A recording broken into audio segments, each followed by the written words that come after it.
ఫ్రీజ్లో కింద తీసిన డీ ఫ్రీజ్లో కింద తీసిన వీడియో చూడండి రికార్డ్ చేసిన దాన్నే మళ్ళీ వేడి చేసి సర్వ్ చేస్తారు.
పెనాల్టీ తోటి వేయించేసేసి యూ కెన్ ఓపెన్.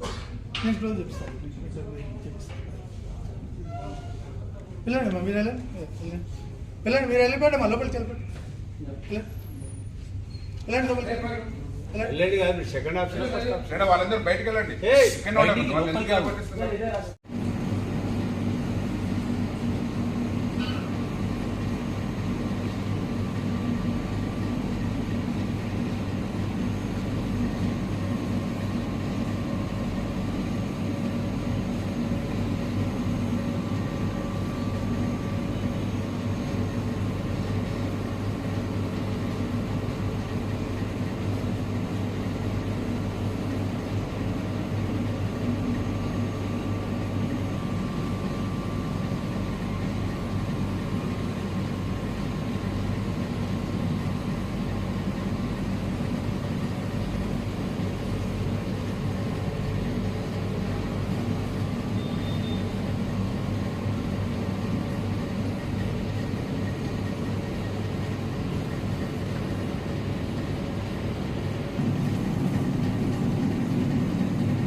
ఇది వెళ్ళలేదా మీరు?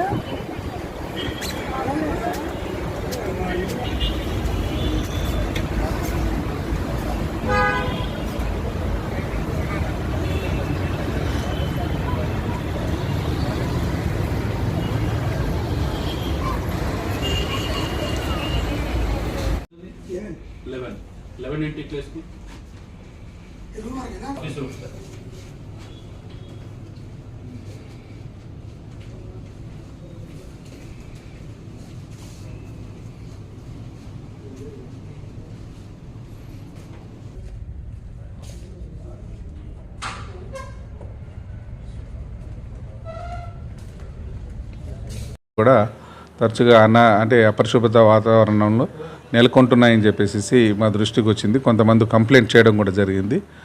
ఈ దృష్టిలో పెట్టుకొని ఈరోజు ఆకస్మికంగా ఏదో హోటల్ ఇన్స్పెక్షన్ చేయాలని చెప్పేసి అనుకొని బయలుదేరినాం. ఎస్విఎం మన దగ్గర అత్తాపూర్లో ఉన్నటువంటి దాన్ని చెక్ చేయడం, లోపలికి వెళ్ళి చేయడం జరిగింది. ఫుడ్ అంతా కూడా చేసి పెట్టిస్తే ఒక ఫ్రిడ్జ్లో నిన్న మొన్నటి ఫుడ్ అనేది చికెన్ ఫుడ్ అనేది తందూరి ఐటమ్స్ లాగా అని చెప్పేసినటువంటి ఫ్రోజన్ ఫుడ్ కనబడింది. అటువంటివి అంటే చాలా వరకు ఏం లేవు, కొద్ది క్వాంటిటీ కనపడింది కాబట్టి ఆ ఫుడ్ అంతా కూడా బయటికి తీసుకొచ్చి ఆయన హెచ్చరికలు కూడా చేయడం జరిగింది. ఇది మొదటి దఫాగా వారిని హెచ్చరికలతో పాటు పెనాల్టీ వేసి వదిలిపెట్టడం జరుగుతుంది. తదుపరి ఇలాంటివి ఇంకా కొనసాగిస్తే మాత్రం హోటల్ కూడా లైసెన్స్ క్యాన్సిల్ చేసి హోటల్ కూడా సీజ్ చేసే వరకు కూడా ఉంటుందని చెప్పేసి చెప్పడం జరిగింది. దీంతోపాటు తరచుగా మా హెల్త్ ఆఫీసర్లను కూడా అన్ని హోటల్స్ను చెక్ చేయడానికి చెప్పి కూడా ఆదేశం జరిగింది. దాని తర్వాత ఫుడ్ ఇన్స్పెక్టర్లు కూడా ఈ సమాచారం చేసి పెట్టి పంపించాము. వారు కూడా తరచుగా ఈ ఒక హోటల్స్ని అంటే హోటల్ మామూలు వేరే ఫుడ్డే కాకుండా హోటల్ కూడా ఇన్స్పెక్షన్ చేసి ఈ యొక్క నాణ్యతను ఇంకోటి దాని పరిశుభ్రతను కూడా చెక్ చేయాలని చెప్పేసి అందరికీ తెలియజేయడం జరిగింది. ఉన్న రికార్డ్ అనేది నా దగ్గర లేదు. నేను వచ్చిన తర్వాతే నేను ఫస్ట్ టైమే వెళ్ళి ఇన్స్పెక్షన్ చేసినాను. ఉన్నదాని ప్రకారం చూస్తే మాత్రం వారు ఇంతకుముందు అలాంటిది ఏం చేసినట్టు రికార్డు కూడా మాకు లేదు కాబట్టి దాని మీద హెచ్చరికలు చేయడం జరిగింది. రికార్డు లేకపోవడం కారణం అంటే ఏం రికార్డ్ చేశారో, మీరు ఏం పోయినారు, మీరు ఏం చూసి వచ్చినారో చెప్పండి, పెట్టండి, మేము కూడా దాని ప్రకారంగా నోటీస్ చేయడం జరుగుతుంది. ఇవాళ ఇన్స్పెక్షన్ చేసిన ఫస్ట్ టైమే నేను దాని గురించి చెప్పినాను. గత చరిత్ర అనేది నాకు తెలియదు. అలాంటిది ఉంటే నా ముందు పెట్టించండి, దాని ప్రకారం కూడా చర్యలు తీసుకుంటాం. మా దగ్గర ఉండదు. ఫుడ్ ఇన్స్పెక్టర్స్ ఇది ఫుడ్ సేఫ్టీ వాళ్ళ దగ్గరనే ఉంటుంది. ఏది నేను రావడమే ఫస్ట్ టైం. ఏమన్నట్టు ఫుడ్ ఫ్రీజ్లో పెట్టినటువంటి బయటికి దాన్ని కనుగొన్నాము. అది ఫుడ్ సప్లై చేయకుండా వండి పెట్టకుండా ఉన్న పార్ట్ అంతా కూడా సీజ్ చేసి దాన్ని పడేయడం జరిగింది.